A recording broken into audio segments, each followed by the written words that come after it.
Sir, रूस Ukraine युद्ध अब किस पड़ाव पर है? अभी और कितना खिंच सकता है यह युद्ध?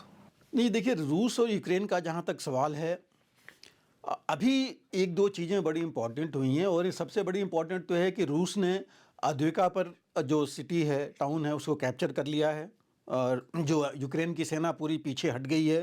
तकरीबन 5 महीने, उससे ज़्यादा ही लड़ाई वहाँ लगातार चलती रही है।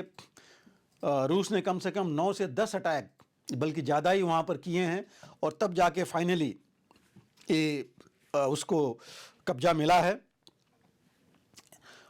इस बीच ये जो है बहुत बड़ी, एक्चुअली देखा जाए तो एक उपलब्धि है। हालांकि बहुत बड़ा कोई इतनी कामयाबी नहीं है, लेकिन ये जरूर चल रहा था यूक्रेन की तरफ से कि वो आगे नहीं बढ़ने दे रहा था रूस को।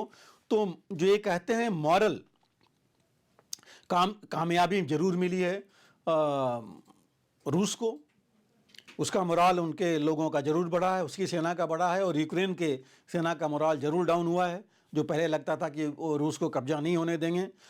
जहाँ तक सवाल है इम्पोर्टेंस का, इस शहर का, अद्विका एक शहर है जिससे कि अब डोनेस्क इलाके में जाने के लिए एक रास्ता, मजबूत रास्ता रूस को मिल गया है। तो अद्विका में कंसोलिडेट करके और डोनेस्क में और आगे बढ़ सकता है। ऑलरेडी उसका कब्जा है डोनेस्क में, बट कुछ और शहर हैं जहाँ पर वो कब्जा कर सकता है।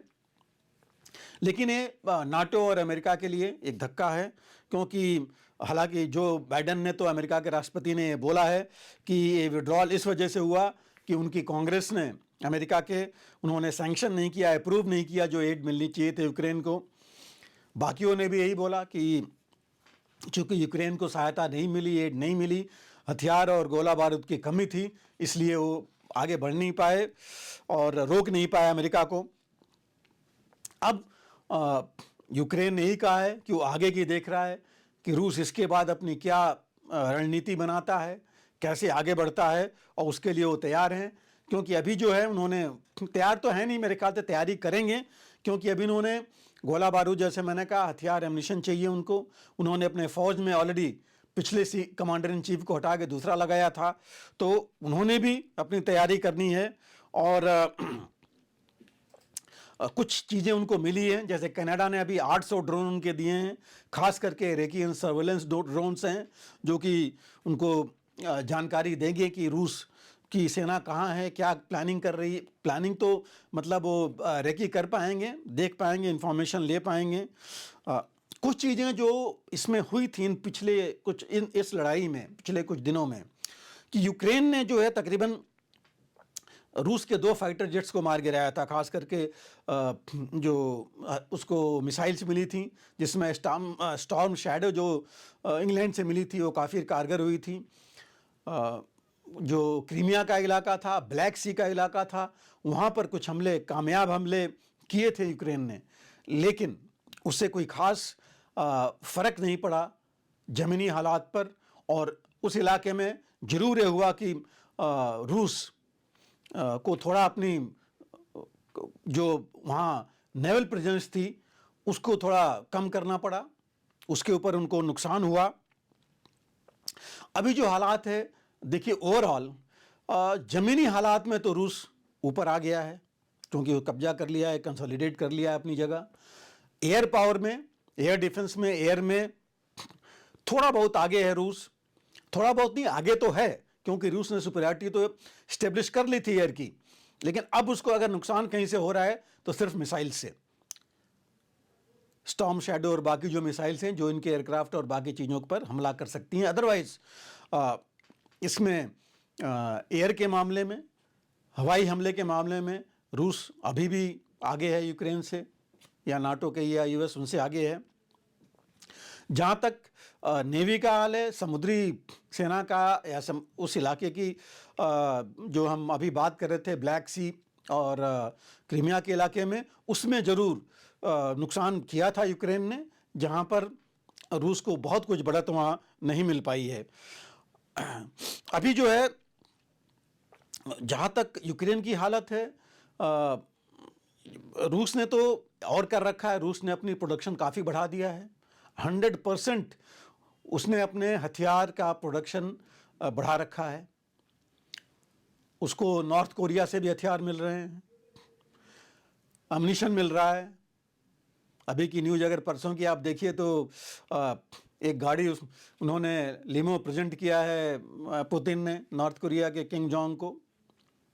ईरान से ड्रोन्स भी मिल रहे हैं, हथियार भी मिल रहा है। चीन से भी लुका छिपी करके ये हथियार आ रहे हैं, अनअसेंबल्ड आ रहे हैं, जिसको असेंबल करके इनको फ़ायदा हो रहा है।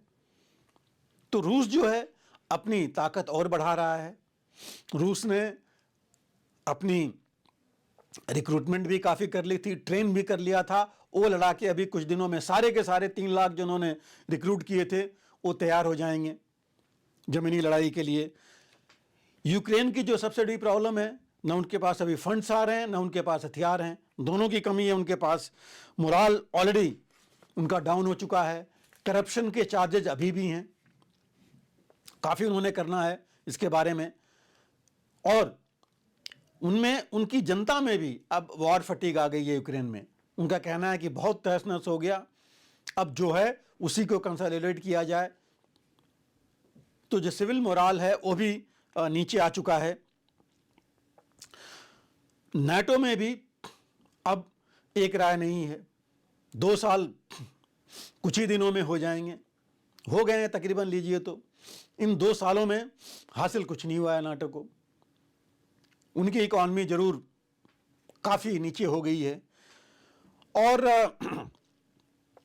पुतिन का जहाँ तक है कंफर्म्ड है कि वो एक और चुनाव अपने विरोधियों को उन्होंने ऑलरेडी बाहर कर दिया, तो एक टर्म और लेंगे। उनको रोक नहीं पाएंगे वेस्टर्न कंट्रीज या अमेरिका। और रूस जो है पूरी कोशिश होगी पूरे डोनबास रीजन को अपना कंसोलिडेट करने के लिए, और उसमें जो बाकी छोटे मोटे टाउन्स रह गए हैं उनको भी अपने कब्जे में लेने के लिए, और जिससे क्रीमिया पूरा ही एरिया उसका एक कंसोलिडेट हो जाएगा। जहाँ तक यूक्रेन है मैक्सिमम वो कर सकता है कि जो सक्सेस अगर मिली हैं आप देखिए ब्लैक सी में और जो क्रीमिया में, उसको या तो आगे रखे, उसके ऊपर कुछ और आगे बढ़े। लेकिन ये तभी होगा जब नाटो से और अमेरिका से उसको हथियार या मिसाइल्स मिलेंगी।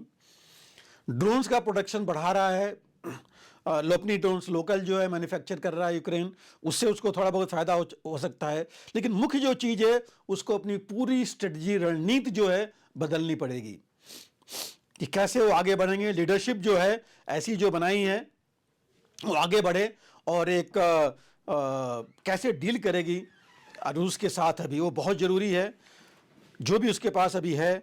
और अभी तो हालत है कि अपने सर्वाइवल के लिए उसको लड़ना पड़ रहा है। सोल्जर्स और ज़्यादा उसको चाहिए जो अभी है नहीं उसके पास, और उसकी जो कैपेबिलिटी है, जो स्ट्रॉन्ग रूस की इलेक्ट्रॉनिक वॉरफेयर है, उसको भी कैसे आगे बढ़े उसको, क्योंकि वो बहुत ज़्यादा है जिसका सामना अभी तक नाटो नहीं कर पा रहा है। साथ साथ एयर सुपीरियरिटी जो है रूस की, उसको जो है कैसे डाउन कर सकता है। बिना इसके यूक्रेन आगे नहीं बढ़ सकता। और इसीलिए लग रहा है कि ये लड़ाई जो है इनकी 2024 में चलती रहेगी, क्योंकि 2024 में भी मुझे नहीं लगता कि रूस भी इतना पावरफुल हो जाएगा कि पूरी तरह कब्जा कर सके, क्योंकि उसको अभी भी अपने सैन्य क्षमता को बढ़ाना पड़ेगा। जो उन्होंने प्रोडक्शन या बाकी चीज़ें की हैं उतनी ज़्यादा नहीं है अभी भी।